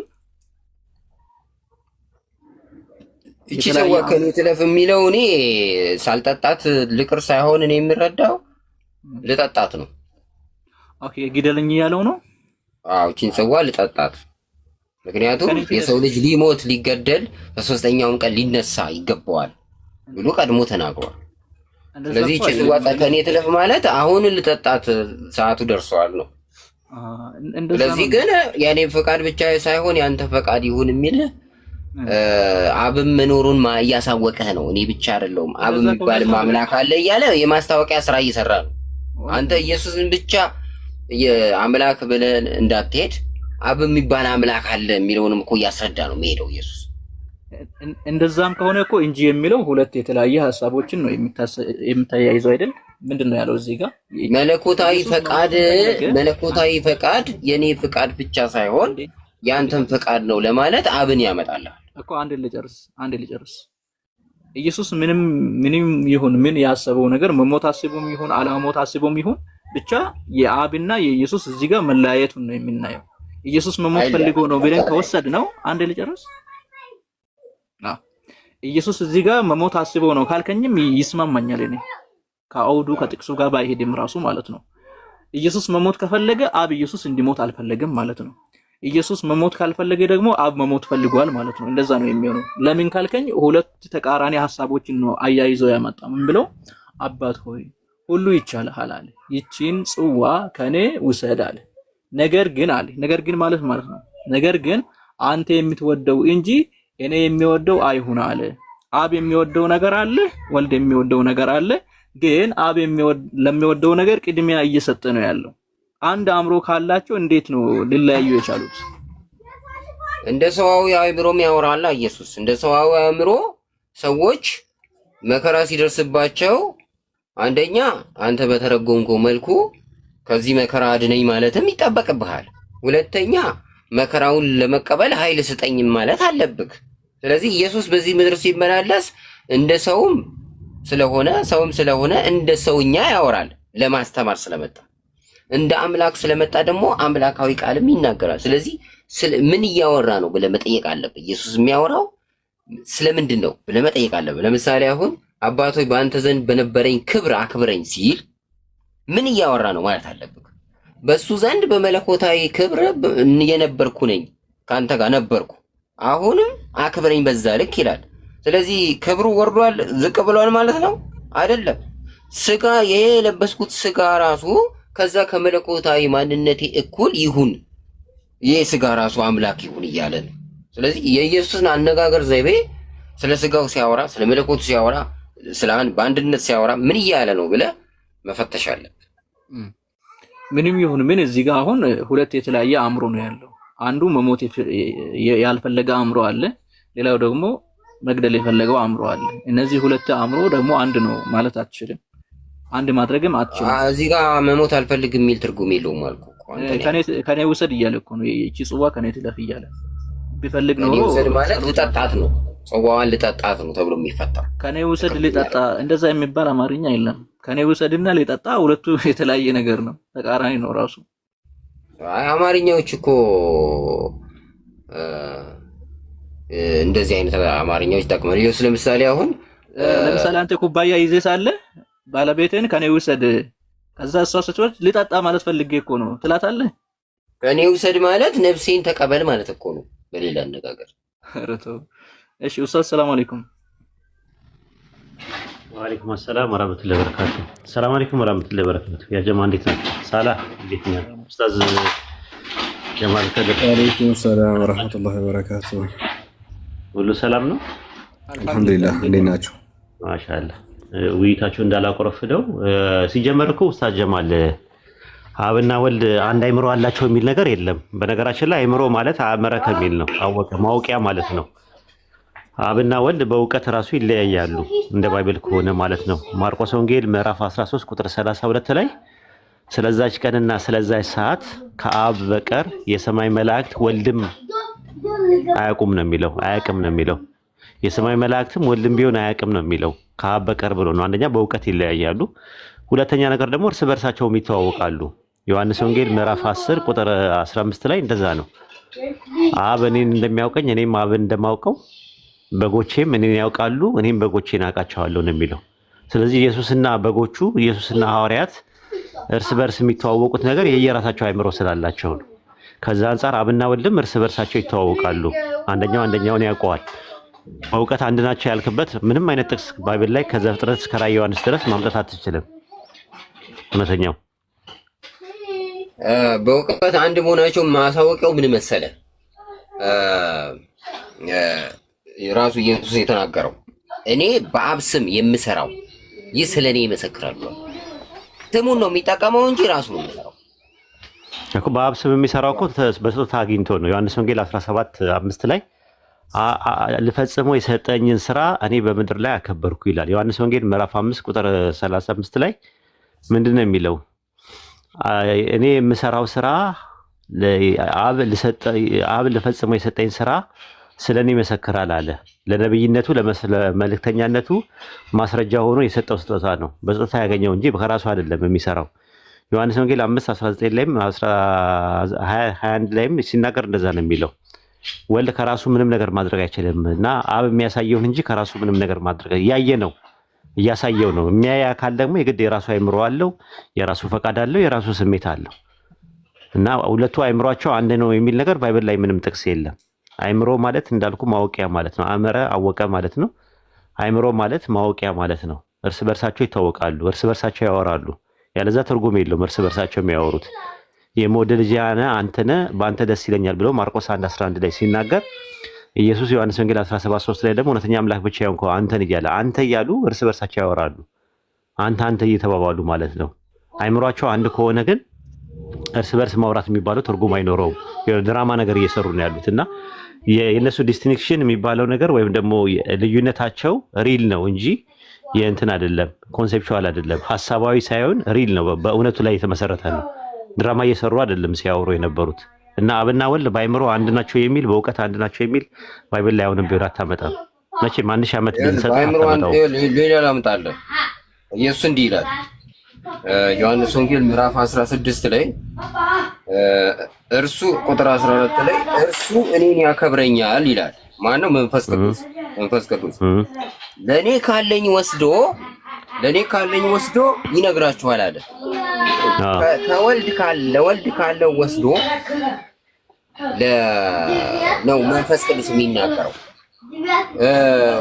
እንደገና ደግሞ ለአብ ያለው ሁሉ የኔ ነው። ስለዚህ የአብ የሆነ ሁሉ የወልድ ነው፣ የወልድ የሆነ ሁሉ የመንፈስ ቅዱስ ነው። ስለዚህ በአይምሮ ሁሉ በሚለው ውስጥ ግብርና አካል ስም ይጠቃልላል፣ ይካተታል። የአብ ስምና ግብርና አካል የወልድ ነው ያለው ነው ያልኩት። ስም ሳይሆን ያለው ነው። ለአብ ያለው ሁሉ ነው የሚለው። ማንኛውም የአብ የሆነ ነገር ያለው የወልድ ነው ሁሉ ነው የሚለው። ወንጌል ምዕራፍ 3 ቁጥር 1 ላይ ኒቆዲሞስ የሚባለው ሰው ሲመጣ ከእግዚአብሔር ዘንድ እንደመጣ ግሪኩ ተመሳሳይ ነው የሚጠቀምበት። ኤርኮማይ ነው የሚል ከእግዚአብሔር ዘንድ እንደመጣ እናውቃለን። መምህር ሆነ ከእግዚአብሔር እንደመጣ እናውቃለን ይላል። ከእግዚአብሔር መጣ ብሎ በሚናገርበት ሰዓት ላይ መቼም ሰማይ ላይ ኖሮ ማለት አይደለም። ወጣው ነው የሚለው። ወጣው የሚለውን ካሚንግ ፎርስ ነው። ኤርኮማይ ነው፣ ተመሳሳይ ነው። ኤርኮማይ ማለት መምጣት ማለት ነው። መምጣት እግዚአብሔር ከሚባሉት አንዱ ሆኜ ሳለው ከነሱ መካከል አንዴ የነበርኩት ከእግዚአብሔር ዘንድ ወጣው ማለት ከእግዚአብሔር መጣው ማለት ነው። ሌላ ትርጉም ሌላ አርስት ላይ አትሂድ። አሁን ፖይንታችን ምንድነው? ስለማወቅ ነው። ስለ ኢየሱስ ፕሬኤግዚስታንስ ወይም ደግሞ ቅድመ ህልውና ሳይሆን ስለማወቅ እኮ የለም አይልም። ኢየሱስ የራሱ የሆነ ነገር የለም። አሁንም ቢሆን ዕውቀት በእኔ የሚኖረው አብ እሱ ስራውን ይሰራል አለ። በእንሱ ስለዚህ አብ የሰጠው ስራ ነው። በቃልነት ነው ያለው እኮ አይደለም። እንደዛ የሚለው ዮሐንስ ወንጌል 14:10 ላይ እኔ ከራሴ ምንም አልተናገርኩምና በእኔ የሚኖረው አይልም እንደዛ። እስቲ አብ ልብ ነው የሚል ባይብል ላይ ማስረጃ አምጣ። የለም፣ አታገኝም። አብ ልብ ነው፣ ወልድ ቃል ነው፣ መንፈስ ቅዱስ እስትንፋስ ነው የሚል ባይብል ላይ የለም። ወልድ ቃል ነው የሚል አለ፣ መንፈስ ቅዱስ እስትንፋስ ነው የሚል አለ። አብ ልብ ነው የሚል ነገር ባይብል ላይ የለም ነው የምልህ። አታመጣም ነው የምልህ። አሁን የተለያየ ቦታ ላይ የምትሄደው በሚስጥራዊ ንግግር አለ። ሁሉም ነገር ቃል የለም፣ እንደዛ የለም። ባይብል ላይ አታገኝም። እግዚአብሔር ዘንድ ነበር ማለት ቃል በልብ ውስጥ አለ ማለት እውነተኛው እግዚአብሔር ልብ ውስጥ አለ። ወልድ ቃል ነው ወይስ አይደለም? መንፈስ ቅዱስ ኧረ እንደማመጥ ወልድ ቃል ነው መንፈስ ቅዱስ እስትንፋስ ነው የሚል ባይብል ላይ ያለ የለም ብዬ አልጠየቅኩም። አብ ልብ ነው ብላችሁ በኩነት ትምህርት ውስጥ ወይም ደግሞ ይሄ ሞድ ኦፍ ቢንግ በሚባለው ትምህርት ውስጥ አብ ልብ ነው የሚል ማስረጃ ባይብል ላይ የለም። የትም ቦታ አታገኝም። ቃልና እስትንፋስ ከአብ ነው የሚወጡት አይደለም? የለም ነው የሚለው። ሲጀመር ቃል ኦንቶሎጂካሊ ስትመለከተው ከአብ ወጥቼ ቃልና ከእስትንፋስ ሲጀመር ከልብ አይወጣም። በየትኛውም ሂሳብ በሳይንቲፊካሊ አንትሮፖሎጂካሊ በምንም ነገር ብታመጣ አታመጣም። ንግግር የሚወጣው አይደለም፣ ከምላስ ነው የሚወጣው። ከልብ የተረፈው በአፍ ይወጣል። ከልብ የተረፈው መዝገብ ነው፣ ራሱ መጥፎ ነገር ነው። መጥፎ ነገርና ስለ ጥሩ ነገር ነው የሚያወራው። አሁን ጥያቄው ምንድነው? ቃል የሚባለው ነገር ከልብ ነው የሚወጣው ወይም ደግሞ እስትንፋስ ከልብ ነው የሚወጣው ነገር የለም። እስትንፋስ ከሳምባ ነው የሚወጣው። እሱ የስጋ ነው። አይልማ። እስቲ የፈጣሪ እስትንፋስ የሚወጣው ከእንትን ነው ብሎ የስጋ ልብም አለ እኮ ደም ቅዳ ደም እኮ የለም ከልብ የለም ከልብ ይወጣል እስትንፋስ ከልብ ይወጣል የሚል ማስረጃ አምጣ ባይብል ላይ አሁን አንተ የስጋ ልብና የስጋ እንትን የለም አሁን እኮ ምን መሰለህ ምናባዊ ነው እንዳለ ስላሴ ትምህርት ምናባዊ መሆኑን የምታውቀው በዛ ነው ምንም አይነት ማስረጃ አታገኝም አንደኛ አብ ልብ ነው የሚል ማስረጃ እንደማመጥ እንጂ እውነተኛ አብ ልብ ነው የሚል ቢብሊካል ማስረጃ የለም ሁለተኛ አብና ወልድ በእውቀት አንድ ናቸው የሚል መለም ሶስተኛ ነገር ደግሞ ኢየሱስ ሲናገር የነበረው ሲያውቅ የነበረው ዕውቀት ተሰጥቶት ነው አባቱ አስተምሮት ነው ዮሐንስ ወንጌል ምዕራፍ 8 ቁጥር 28 ላይ አባቴ እንዳስተማረኝ ነው የሚለው ተምሮ ያመጣው በጾታ የተሰጠው ነገር ኢየሱስ የእግዚአብሔር ቃል ነው አይደል ስለ እንትን ነው ማወራ ስለ ትምህርት ነው ማወራ ዕውቀት እኮ ነው የእግዚአብሔር ቃል ሊሆን የሚችለው ኢየሱስ የለም ነው ዕውቀት ይኸውልህ አብና ወልድ እርስ በርሳቸው ይተዋወቃሉ ዮሐንስ ወንጌል ምዕራፍ 10 ቁጥር 15 ላይ እኔ በጎቼን አውቃቸዋለሁ በጎቼም እኔን ያውቁኛል ልክ አብ እኔን እንደሚያውቀኝ እኔ አብን እንደማውቀዋል ኢየሱስ ሐዋርያትን ሲያውቃቸው እርስ በርሳቸው ሲተዋወቁ የተለያየ አእምሮ ኖሯቸው ነው የተዋወቁት በተመሳሳይም አብና ወልድ የተለያየ አእምሮ ናቸው ምኑ ኢየሱስ የእግዚአብሔር ቃል ስለሆነ ነው አሁን ሌላ ቦታ ልትሄድ ነው የተስፋ ቃል ስለሆነ ሮሜ ምዕራፍ 9 ቁጥር 9 ላይ የእግዚአብሔር ቃል የእግዚአብሔርን ሐሳብ ያውቀዋል እኮ ኢየሱስ ሎጎስ የተባለበት ቆይ ኧረ ተረጋጋ ኢየሱስ ሎጎስ የተባለበት ምክንያት የተስፋ ቃል ስለነበረ ሮሜ 9:9 ላይ የተስፋ ቃል የሚለው ግሪከኛው ላይ ሎጎስ ብሎ ያስቀምጠዋል የተስፋ ቃል በመጀመሪያ ቃል ነበር ኢንሃርኬ ኢንሆሎጎስ ሲል በመጀመሪያ ቃል ነበር ሲል መጀመሪያ የሚለው ነቢያቱ መናገር ከጀመሩበት ጊዜ ጀምሮ ቃል ነበረ ለምሳሌ ዘፍጥረት 22:17 ላይ የእግዚአብሔር ቃል ቀጥታ የሚላል ስሙ ነው የሚለው መጀመሪያ ቃል ነበር ሳይሆን ያመጣውልህ እኔ ስሙ ኢየሱስ የእግዚአብሔር ቃል ነው ይላል ስሙ ነው የሚለው ስሙ ነው እንጂ እሱ የእግዚአብሔር ቃል አልተባለም ስሙ ነው የሚለው ስሙ ድሮስ ታዲያ ስሙ ነው የእግዚአብሔር ቃል እንደዛ ነው እሱማ የቦታውን ስም ኤልቤቴል አለው ይላል ምን ማለት ነው ኤልቤቴል ማለት አይደለም ይኸውልህ አብም ስም ነው ወልድም ስም ነው ኖ ስም አይደለም ጠይቁ ይኸውልህ መድኃኒዓለምም ስም ነው አማኑኤልም ስም ነው ይኸውልህ ስትያዝ ወደ ሌላ ነገር ትሄዳለህ አሁን ምንድነው ኤልቤቴል ማለት ምን ማለት ትርጉሙ የእግዚአብሔር ቤት አይደለም ኤልቤቴል ቤቴል ማለት የአምላክ ቤት ማለት ነው ኤልቤቴል ማለት ምን ማለት ነው የእግዚአብሔር ቤት እግዚአብሔር ለማለት ነው አይደለም ኤልቤቴል ማለት የቤቴል አምላክ ማለት ነው አይደለ እንጃ እሱን አዲስ ዘፍጥረት ላይ የዚያን ቦታ ስም ኤልቤቴል አለው ይላል የቤቴል አምላክ አለው ይላል ቦታው የቤቴል አምላክ ነው ወይስ ስሙ ነው የቤቴል አምላክ እሱን እኔ አላነበብኩም እሺ ልጨምርልህ ኦሪት ዘፍጥረት 32:31 ላይ ወይ ልጨምርልህ ኦሪት ዘፍጥረት ምዕራፍ 32 ቁጥር ላይ የዚያን ቦታ ስም ጵኒኤል አለው ይላል እኮ እንደዛ ነው የሚወሰደው እንጂ ስሙ ነው እንጂ እሱ የአምላክ ቃል ነው ማለት አይደለም ጵኒኤል ይላል የአምላክ ስሙ ነው ኢየሱስም እኮ ስሙ ነው ነው አልጠየቅኩም እሱን አሁን የተባባልነው ስሙ ነው ኧረ ሌላ ቦታ ስለቆይ አትደራረብ ምን ሆነ ነው ዘፍጥረት 32:31 ላይ የዚያን ቦታ ስም ላስረዳ የዚያን ቦታ ስም ማን ብሎ ጠራው ይላል ያዕቆብ የዚያን ቦታ ስም ማን ብሎ ጠራው ይላል ቤቴል ጵኒኤል አይደለም ጵኒኤል ማለት ምን ማለት ነው ትርጉሙ እኔ ቤቴል ያለውን የአምላክ ቤት ጵኒኤል የሚለው አይደለም ዘፍጥረት አንዴ ሳላ አውጣልኝ ጥቅሱን ዘፍጥረት 32:31 ወይም 32 አካባቢ ላይ እኮ አሁን እዛ ጋር ያኛውና ይሄ ቆይ ላስረዳ ነው 13 ላስረዳ ነው መለኮታዊ ማንነትን ስለምድራዊ ነገር ጋር እያመጣ ነው አይደለም ምድራዊ ነገር አይደለም እስቲ ቆይ ተረጋጋ ሁለቱም ባህሪያትን ነው የሚያመለክቱት የሚመስሉት እስቲ ዘፍጥረት 32:31 ላይ የዚያን ቦታ ስም ጵኒኤል ብሎ ጠራው የሚለውን አውጣለት ሳላ ቆይ ካሜራዬ ቶሎ አይከፈትምና ይቆያል የተወሰነ ችግር የለውም አንብብለት ዝም ብለህ አንብብለት ዘፍጥረት 32:33 ነው ስንት ነው ዘፍጥረት ስንት ላይ ነው 32 ላይ ነው 32 ላይ 80 ላይ 32:33 እሺ ምን አለ እስቲ ስለዚህም 32:33 ነው ያዕቆብ እግዚአብሔርን ፊት ለፊት አየው ሰውነቴም ድና ቀረች ሲል የዚያን ቦታ ስም ጵኒኤል ብሎ ጠራው ይላል ጵኒኤል ማለት ምን ማለት ነው ትርጉሙ ሰውነቴ ድና ቀረች ማለት ይመስለኛል ጵኒኤል ማለት ምን ማለት ነው ትርጉሙ ሰውነቴ ድና ቀረች ማለት ሊሆን ይችላል አይደለም ጵኒኤል ማለት የአምላክ ፊት ማለት ነው ኤል ማለት አምላክ ነው ጵን ማለት ፊት ነው ፓኔል ማለት ሰውነቴ ድና ቀረች ሲል የዚያን ቦታ ስም ጵኒኤል አለው እኮ አዎ ምን ማለት ነው? ጵኒኤል ማለት ትርጉሙ ሰውነቴ ድና ቀረች። ጵኒኤል ማለት ምን ማለት ነው የጠየቁ እኮ እንደዛ መሰለኝ የገባኝ። እንደዛ አይደለም። የማታውቀውን ነገር አትናገር። ጵኒኤል ማለት የአምላክ ፊት ማለት ነው ትርጉሙ። ፓኔል ማለት የቱ ጋር ነው እንደዛ ማለት? እስቲ ፍታው። ጵኒኤል ብለህ ሰርች አድርግለት አንዴ። ጵኒኤል ማለት የአምላክ ፊት ማለት ነው። እንትላሳየው ቆይ ሰውነቴ ድና ቀረች ሲል ጵኒኤል አለው አይደለም። ጵኒኤል ማለት ምን ማለት ነው? የቋንቋ ትርጉም ጵኒኤል ማለት ኤል ማለት ምን ማለት ነው በዕብራይስጥ? ኤል ማለት እግዚአብሔር ማለት ነው። እሺ ፓኔል ማለት ምን ማለት ነው በዕብራይስጥ? እንጀራ ቅሙስ ፊት ማለት ነው። የአምላክ ፊት ማለት ነው ትርጉሙ። ይኸው የአምላክ ፊት ብሎ ጠራው ይላል። ስለዚህ ቦታው የአምላክ ፊት ነው ወይ ነው ጥያቄው? ነው ወይ ስሙ ነው የአምላክ ፊት?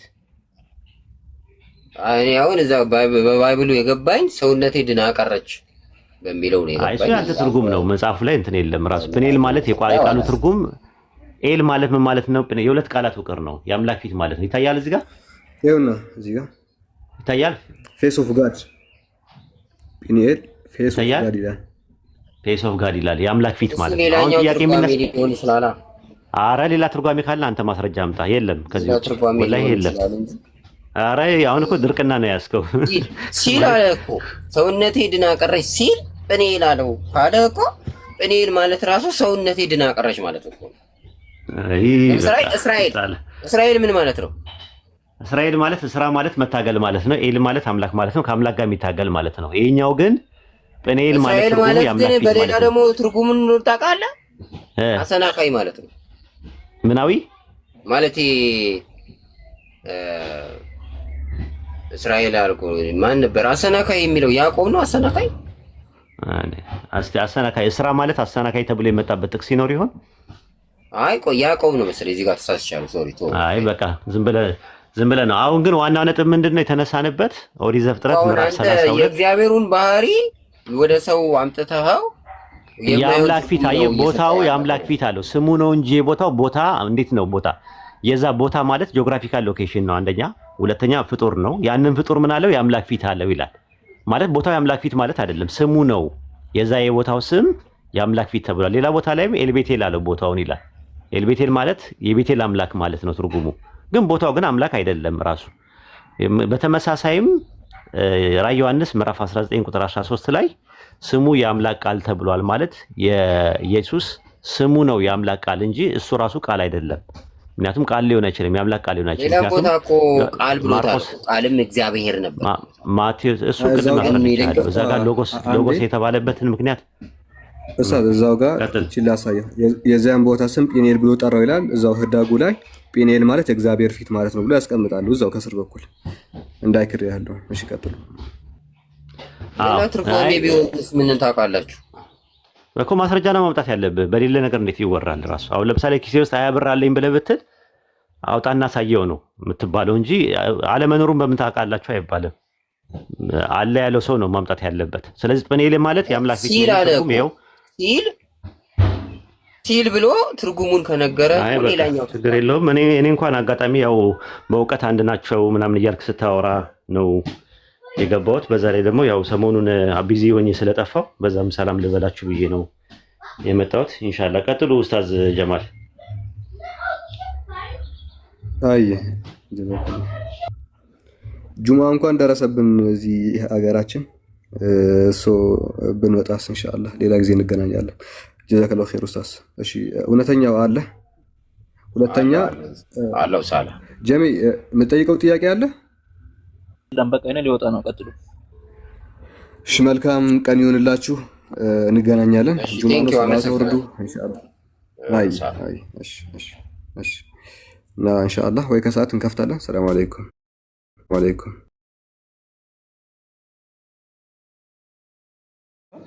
በአካል ግን ሁለት ናችሁ። አንድ የሚያደርጋችሁ ምንነታችሁ ምንድነው? ወንድ ናችሁ። ማንነታችሁ ምንድነው? አንተ የራስ አካል አለ፣ እሱ የራሱ አካል አለ።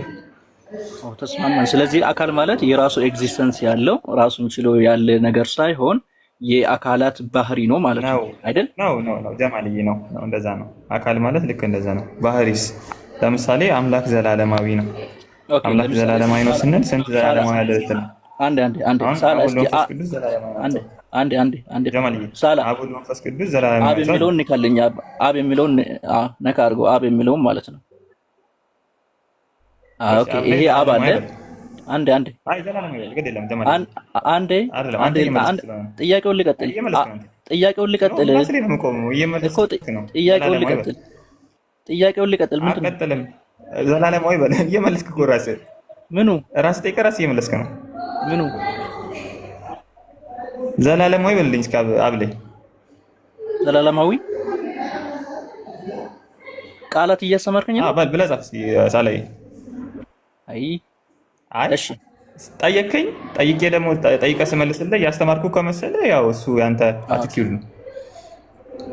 እሺ ዘላለማዊ ተጽፎ ወልድ ላይም እንደዛ ጻፍ። ሶስቱም ጋር በቃ ሳላል ያለፈ ፈልገው ነው። ይሄው ጨረሰልኝ። መልካም። ስንት ዘላለማዊ ይታያል እዚህ ጋር? ሶስቱ አካላት ስር የተዘረዘሩ ሶስት ዘላለማዊነት ሶስት ዘላለማዊ አካላት አሉ አይደል? ስንት ዘላለም አለ? ጨርሳል? አሁን ሊቀጥል? ስንት ዘላለም አለ? አልጨረስኩም እኮ። ሶስት ነው። አንድ አለ፣ ሁለት፣ ሶስት ዘላለም አለ።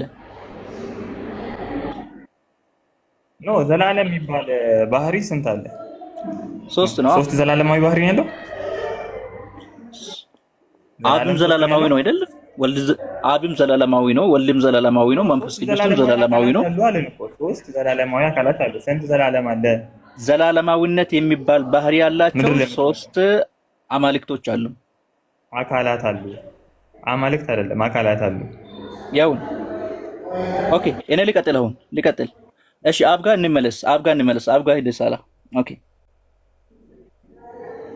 አብ ጋር ነች። እሺ ይሄ አብ አምላክ ነው አይደል? አዎ። ወልድም አምላክ ነው። አሬ እኮ ሶስቱም አካላት አምላክ ናቸው፣ ግን አምላክ የሚለው ባህሪ አንድ ነው። ያንን ባህሪ ይጋራሉ። ስለዚህ አንድ ናቸው ነው እኮ። ተስማማን። ቆይ ይሄ አብ የሚባለው አምላክ ውስጥ ያለው አብ የሚባለው አካል ውስጥ ያለው አምላክነት አለ።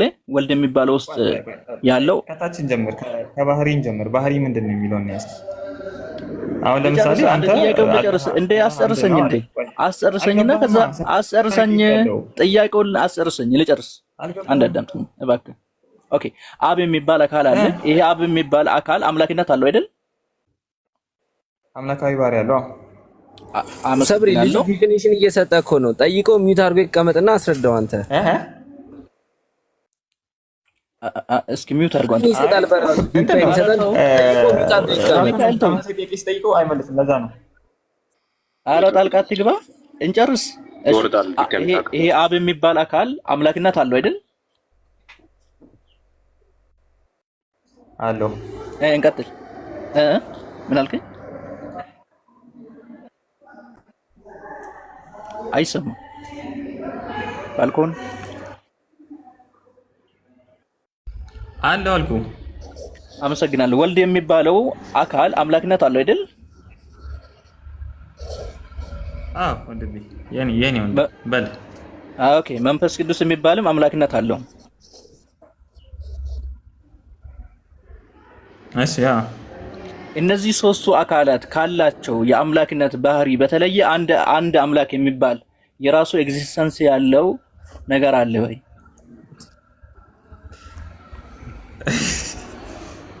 አሁን እኮ እኛ በባህሪ አንድ ናቸው እኮ ያለ ነው። ሶስት የተለያየ አካል የለም ብሎ የካደ የለም። ቆይ በጀማልዬ አንዴ ከሰማው ስማኝ። ሶስት የተለያየ አካል የለም አላለም። አንድ አለ። ነገር ግን አንድ የሚያደርጋቸው ምንድነው? ባህሪያቸው ነው። ያ ምንድነው? መለኮታዊ ባህሪ። በመለኮት አንድ ናቸው። በስም ሶስት ናቸው። አብ ወልድ መንፈስ ቅዱስ። በግብር ሶስት ናቸው። አብ አባት፣ ወልድ ልጅ፣ መንፈስ ቅዱስ ሰራጺ ብላል። በአካል ሶስት ናቸው። ለአብ ፍጹም መልክ ፍጹም አካል ልክ እንደዛ ለወልድም ለመንፈስ ቅዱስም በአካል ሶስት ናቸው። ግን አንድ የሚያደርጋቸው ምንድነው? ባህሪያቸው ነው። የአምላክ ባህሪያት አሉ። ለምሳሌ አምላክ ዘላለማዊ ነው አልኩ። ሁሉን ቻይ ነው አልኩ። በሁሉም ቦታ በአንድ መገኘት የሚችል ነው አልኩ። ይህንን ሼር ያደርጉታል። ማን? አብ ወልድ መንፈስ ቅዱስ። ጨርሷል። አዎ ለምሳሌ ዮሐንስ 14:10 ላይ ኢየሱስ ክርስቶስ ሲያስረዳ እኔ በአብ እንዳለው አብን በእኔ እንዳለ አታምኑም፣ አብ በእኔ ኖሮ እርሱ ስራውን ይሰራል እያለ አንድ ቆይ ከጨረስክ አመሰግናለሁ። ወደ ሌላ ከመሄድ በፊት አብ የሚባል አምላክነት አለው፣ ወልድ የሚባልም አምላክነት የሚባል ባህሪ አለው፣ መንፈስ ቅዱስ የሚባልም አምላክነት የሚባል ባህሪ አለው። ከነዚህ ሶስቱ አካላት የተለየ ራሱን የቻለ አምላክ አንድ አምላክ የሚባል ነገር የለም። ስለዚህ ምንድነው እነዚህ ሶስቱ አካላት የሚያመሳስላቸው ባህሪ አላቸው ማለት ነው። ያ ማለት ሶስት አማልክት ነው የሚያደርጋቸው። ምክንያቱም አንድ አምላክ የሚባል ራሱን የቻለ ከነዚህ ሶስቱ ተለይቶ የተቀመጠ ነገር የለም። ምናባዊ ነው እንጂ በገሃዱ ዓለም የለም። ስለዚህ ሶስት አማልክት ነው የሚሆኑት።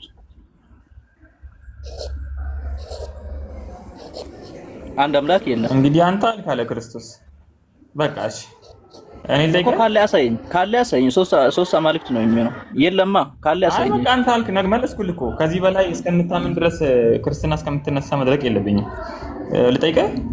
እናመሰግናለን። ስለዚህ ሶስት አማልክት ነው የምታመልከው አንተ አልክ አለ ክርስቶስ። እንግዲህ ነግሬሃለሁ ሶስት እንደማላምክ፣ ግን ልጠይቅህ። ካልሆነ ያስረዳኝ። ሶስት አማልክት ካልሆነ ያስረዳኝ። አንድ አምላክ የሚባል የት አለ? ያሳየኝ። አይ በዚህ ዙሪያ የምጠይቅህ ቆይ አይደለም፣ በዚህ ዙሪያ የምጠይቅህ ከዛ እንመለስበታለን እኮ። አንድ አምላክ አለ ያልከው የት አለ? አንድ አምላክ አለ ያልከኝ አጣን እኮ። አብ አምላክነት አለው፣ ወልድ አምላክነት አለው፣ መንፈስ ቅዱስ አምላክነት አለው። እነዚህ ሶስቱ አካላት ተመሳሳይ ባህሪን ነው ሼር የሚደራረጉ አልከኝ። ስለዚህ ሶስት አማልክት ነው የሚሆነው። አንድ አምላክ የሚባለው የት አለ? የት ገባ?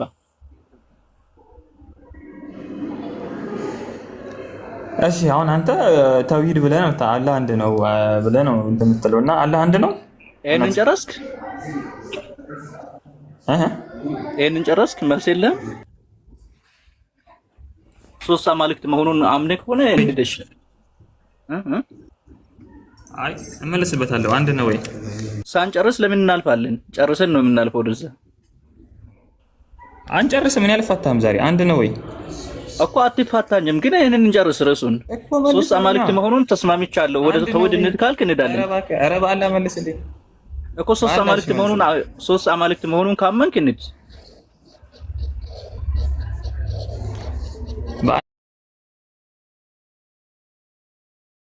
አላህ መልስልኝ እንደው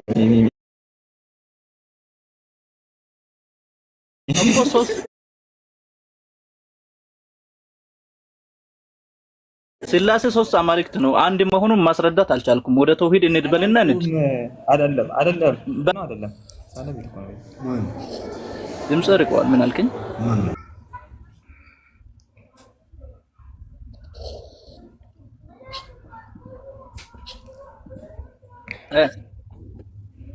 ሶስት አማልክት መሆኑን አምኛለሁ።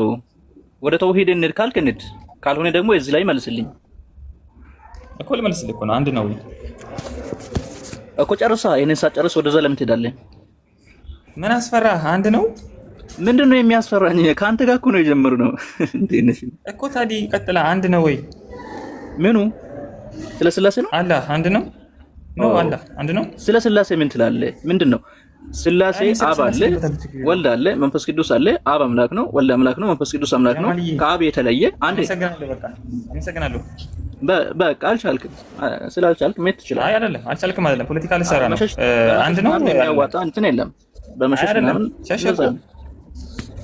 በራስ ላይ እኮ ሶስት አማልክት ነው እኔ እዚህ ጋር የሚታየኝ። አብ አምላክ ነው፣ ወልድ አምላክ ነው፣ መንፈስ ቅዱስ አምላክ ነው። ከአብ ከወልድና ከመንፈስ ቅዱስ የተለየ አንድ አምላክ የሚባል ነገር የለም። ያ ከሆነ እነዚህ ሶስት አማልክት ነው የሚሆኑ አልኩ። አይ አይደለም አልከኝ። እሺ አስረዳኝ አልኩ። አይ አላስረዳም፣ ወደ ተውሂድ እንሂድ እያልክ ነው። ይባላል እንደዛ?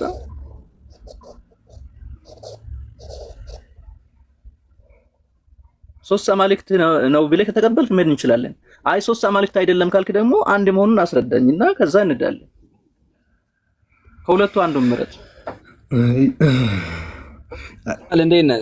እንዴት ነህ? አለልኝ ሳላ ከኔ ጋር መቀጠል ትችላለህ? ቆይ ሳላ እዚህ ላይ ከኔ ጋር መቀጠል። አይ ጥያቄ እየፈራክ ነውና ከጥያቄ ለማምለጥ ብዙ ምክንያት እያበዛ ነው። ጥያቄ መቀበል ትችላለህ? አሁን እሱ የጀመረውን ትጨርሳለህ ወይስ ሳትጨርስ ወደ ሌላ እሱ ሲመጣ ትጨርሳለች? አይ ቲንክ ጥያቄ ላለመቀበል ከሆነ ምን መሰለህ አዲ ዘቢካይ ይሄ ርዕስ ወእመኑልንና ተውሂድ ላይ ጠይቁ። ተወድ ላይ ጠይቁ። ይሄን አምናችሁ ላስረዳችሁ፣ ችግር የለውም። ጀማል አሁን እንደ ኦርቶዶክስ አስተምሮ ማስረዳት ቴንክ ዩ። እሺ ከጅምሩ ስላሴ የሚለው ቃል አይ ቲንክ ሚዩት አድርግና ስላሴን የጠየቀኝ ስላሴ ምንድነው ከጅምሩ ካላችሁ ስላሴ የሚለው ሶስትነትን የሚያመለክት ነው ከጅምሩ ማለት ነው። ሶስትነት ማለት ምንድነው ስንል እንደ መጽሐፍ ቅዱስ አስተምሮ መጽሐፍ ቅዱስ ላይ ያለው ምንድነው ሶስትነት፣ ሶስት አካል ማለት እግዚአብሔር በሶስት አካላት ራሱን ገለጠ ብለን እናምናለን እንደ ክርስትና አስተምሮ። እሺ ስላሴ በሶስት አካል ስለተገለጠ ሶስት አምላክ እንላለን ካለን አንልም። ለምን? መጽሐፍ ቅዱስ ላይ አምላክ ስንት ነው? እግዚአብሔር ስንት ነው ካለ እግዚአብሔር በባህሪው አንድ ነው። በምን? በባህሪው አንድ ነው፣ ግን በአካል ሶስት መሆኑን መጽሐፍ ቅዱስ ያስረዳናል። ማስረጃ ከጅምሩ ማስረጃ ምን ላይ እናገኛለን? ዮሐንስ ወንጌል ምዕራፍ 1 ከቁጥር 1 ላይ ምን ብሎ ያሳየናል? በመጀመሪያ ቃል ነበር ይለናል። የቃል ዘላለማዊነትን ያሳየናል። ማን ጠየቀ? ቆይ ሚታርጉልኝ። ማን ጠየቀ? ዮሐንስ አንድ ማስረጃ አይደለም። የስላሴ አስተምሮን ይጠይቃችሁኝ አይደል? ጀማል ከድርና አልጠየቅንም። አልጠየቃችሁ? ስላሴ አስተምሮ አልጠየቃችሁ? እንደዛ የኛ ጥያቄ የኛውን ጥያቄ እኮ ዲፊኒሽን መስጠት ከሆነ ጀማል በራስ ዲፊኒሽን መስጠት ከሆነ መረዳ ዘሚካኤል ቆይ አንድ ጊዜ ስክሪፕቹራል ነው አይደለም እኮ አይደለም መጽሐፍ ላይ አለ ወይስ የለም አይደለም እኮ ኢትስ ኖት ሎጂካል ነው የተባልከው። ሎጂካል አይደለም ሶስት አምላክ ነው የምታመልከው ነው እንጂ መጽሐፍ ላይ አለ ወይስ መጽሐፍ ላይ የለም በሚለው ማንም አላወራ። ስለዚህ መጽሐፉን ተወውና ሎጂካሊ አስረዳ። አያ እኮ የነገርኩ ነው። ለጠይቅ ችግር የለውም። ምንድነው እኔ በሎጂካል ቆይ ጀማል ሲምት አድርግ ፕሊስ። እኔ ስለማልታወቅ ቆይ ከሳላ ጋር ልቀጥል። ዘሚካኤል ቆይ ምን ስለማትታወቅ ነው ያልከው? ሳላ እንቀጥል ካንተ እንቀጥል ካንተ ስለማትታወቅ ነው ያልከው? አንተ ትታወቃለህ? እኔ አላውቅም። አንተ ትታወቃለህ ወይ? አንተ ራስህ ትታወቃለህ ወይ? እኔ አልታወቅም። ሳይታወቅም ስለሆነ ያልኩት እኔ ስለማላውቅ ነው ያልኩት። ጀማልን እኔ አላውቀውም። ዛሬ ነው ያገኘሁት። እሱ 30,000 ፎሎ አለው፣ አንተ 2,000 ፎሎ ነው ያለህ። ስለማትታወቅ አትበለው። እሱ 30,000 ፎሎ ነው ያለው፣ አንተ 2,000 ምናምን ፎሎ ነው ያለህ። ስለማትታወቅ አትበለው። አውራ ዝም ብለህ 30,000 ነው ያለው። ኦልሞስት እሺ ይሁንለት፣ አሪፍ ነው። 50,000 ያድርግለት፣ ችግር የለም። እኔ ፎሎ ችግር እኔ ዋናው እዚህ ጋር እኔ 300 ሰው ነው የሚቀረው። ፎሎ አድርጉትና 30,000 አድርጉት። 300 ሁላችሁም እዚህ ውስጥ ያላችሁ 700 ሰዎች አላችሁ። ጀማልን ፎሎ አድርጉትና እዚሁ 30,000 ያስገቡት። 2,000 ፎሎ ይዛት ታወቅም ትሏለህ። ቆይ ሳላ ለምን ታዳላለህ? እኔንም ፎሎ አስደረገኝ እንጂ ምን አስበህ ነው? ብሎክ አድርጉት።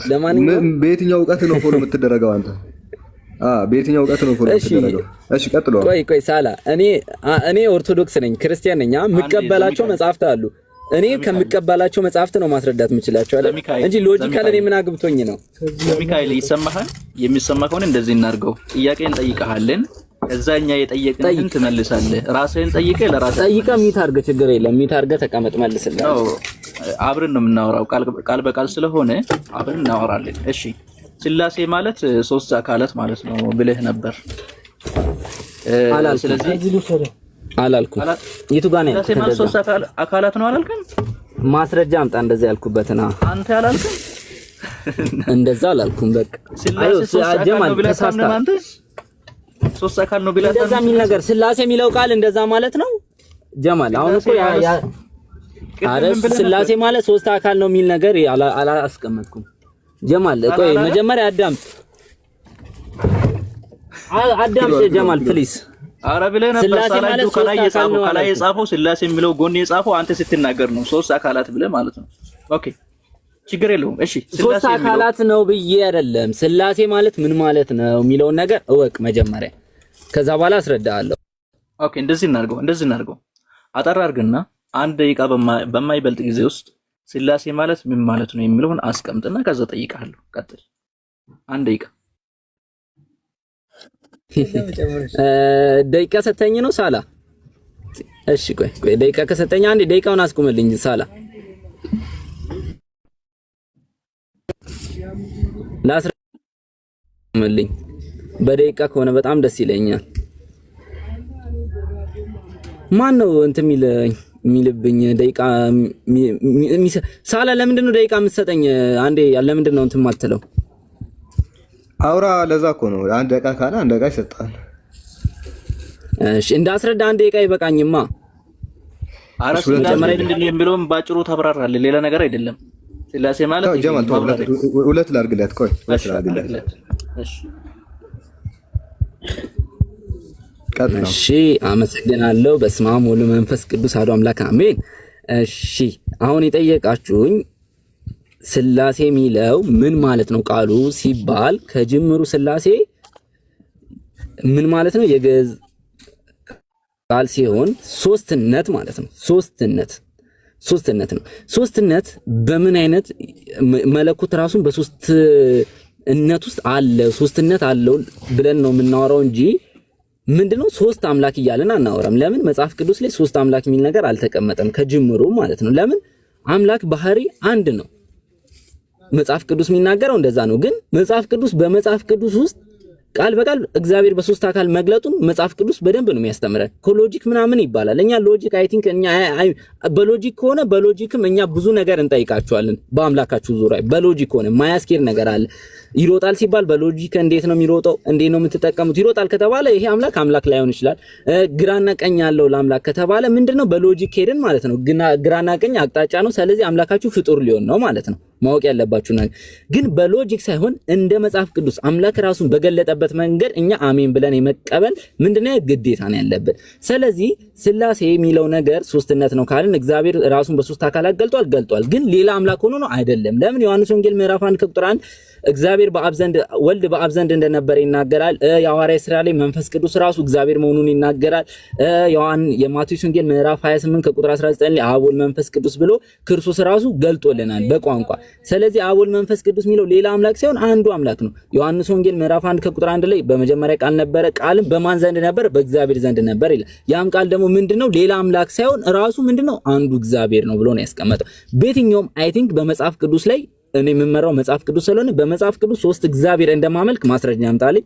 በሎጂክ ሄድን ደግሞ ያንተ አምላክ ፍጡር እንደሚሆን አሳያለሁ። ቀጥል። እሺ ጨርሰሃል። በቃ አሁን ለማብራሪያው እናመሰግናለን። ትጠየቃለህ አሁን ማለት ነው። ሚውቴን አንሳና ልጠይቅ አሁን በቃ በተናገርከው ላይ ማለት ነው። ቀጥል። እሺ ኦኬ። ስላሴ ማለት አምላክ በአካል ሶስት ነው፣ በመለኮት አንድ ነው ማለት ነው። ቆይ አይደለም፣ ስላሴ የሚለው ቃል ሶስትነት ነው ብያለሁ እኮ። የምን ሶስትነት ነው? እሱ መልስልኝ። ሶስትነት በቃ ሶስትነትን የሚያሳይ ነገር ነው እንጂ የምን ሶስትነትን ያሳያል አልኩ እኮ። የምን ሶስትነት ካወቅ የምን ሶስትነት ስላሴ የሚለው ቃል ከጅምሩ ሶስትነት የሚለውን ቃል ብቻ ነው የሚይዘው እንጂ ሌላ ነገር አይይዝም እኮ። ስላሴ ሶስትነት ነው ስትል በምንድን ነው ሶስት የሆነው? ምን አልከኝ? ስላሴ ሶስትነት ነው ካልክ በምንድን ነው አምላክ ሶስት የሆነው? አይ እሱ ስላሴ የሚለው ቃል እኔ ሶስትነትን ያሳያል የሚለው ነገር አወቅ ከጅምሩ ገባክ? ስላሴ የሚለው ቃል ሶስትነትን እንደሚያመለክት አወቅ። ከዛ በኋላ ጠይቀኝ። እሱን ነገርከኝ። ስላሴ ማለት ሶስትነት ነው አልከ። የምን ሶስትነት ነው? ቴንክ ዩ አይ ቲንክ እሺ መልስ አግኝተኛል። እሺ ምንድነው አሁን ሌላ ጥያቄ ማቅረብ ትችላለህ። የምን ሶስትነት ነው? ይሄው ጠየቅኩ። እሺ የምን ሶስትነት ነው ያላቸው ስላሴዎች ካልክ የምን ሶስትነት ካለው ስላሴ የምን ሶስትነት አለው ካልክ ያ ቃል አለው። ስላሴ የአካል ሶስትነት አለው። ያው ስላሴ የሚለው ቃል ሶስትነትን ያመለክታል። የምን ሶስትነት አላቸው ካልክ የአካል ሶስትነት ነው። ግን የአካል ሶስትነት ስታገናዝበው የተገለጠበት መንገድ ነው እንጂ ሌላ ውላጤም የሌለው ነው። አመሰግናለሁ። በቃ ተረጋጋ። መለስክ እንዴ? እሺ ችግር የለም። ስለዚህ አምላክ በአካል ሶስት ነው ብለህ ታምናለህ? ምን አልከኝ? አምላክ በአካል ሶስት ነው ብለህ ታምናለህ ማለት ነው? በአካል ሶስት ነው። አመሰግናለሁ። እሺ አንድ የሆነስ በምንድን ነው? በመለኮት። ኦኬ መለኮት ማለት ምን ማለት ነው?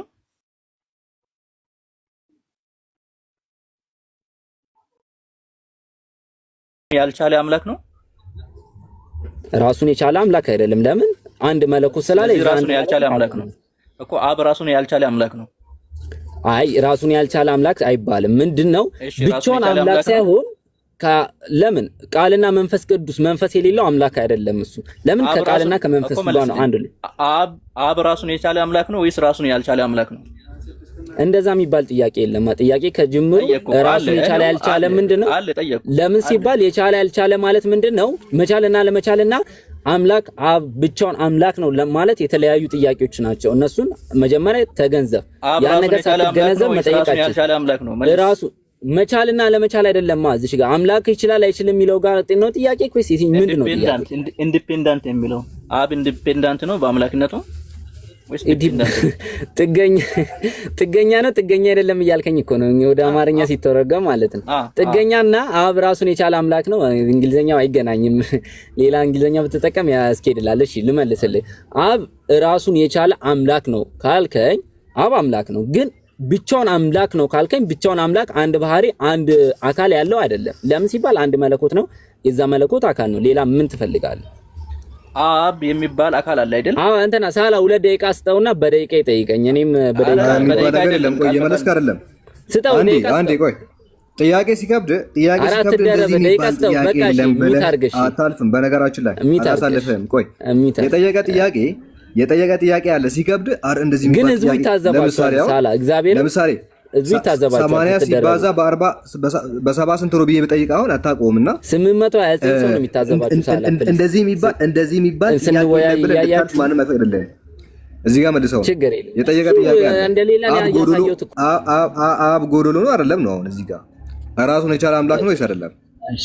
አታግዘው ችግር የለም። 831 ሰው ራሱን የቻለ አምላክ ነው አይደለም? ራሱን የቻለ አምላክ ነው አይደለም? ቆይሽ ወደ ከጀማል ጋር እንጨርስ። አንዴ ራሱን የቻለ አምላክ ነው ወይስ አይደለም? አብ እኮ አንዴ ከሳላ ጋር እንጨርስ ፕሊስ። ከእንትና ጋር ከጀማል ካልሆነ ጎዶሎ ነው እያልከው ነው። አብ ጎዶሎ ነው እያልክ ነው። ካልሆነ አላልኩም። አረ ሎቱ ስብዓት ምክንያቱም ራሱን የቻለ አምላክ ነው። እንደዚህ አይነት ነገሮች አታስገባኝ። እኔ አላልኩትም ብላል ብለክ እኔ ላይ አትጫን። ይሄ ለኔ ኃጢአት ነው ማለት ነው። አብ ራሱን የቻለ አምላክ ነው። መልስልሃለሁ። ጀማል መጠየቅ አይችልም። አንተ ግዴታ ልጠይቅለት። እየመለስክለት ስላልሆነ እየጠየቅኩ ነው። አብ ራሱን የቻለ አምላክ ነው። ካልመለስኩለት እሱ ይጠይቀኛል። አልመለስክልኝም ብሎ መናገር ይችላል። አፋ እንደዚህ የሚባል ጥያቄ እንደዚህ የሚባል ጥያቄ ከሌላ አለ ብሎ ይሞግተኛ። ከሌላ አለ ብሎ ይሞግተኝ።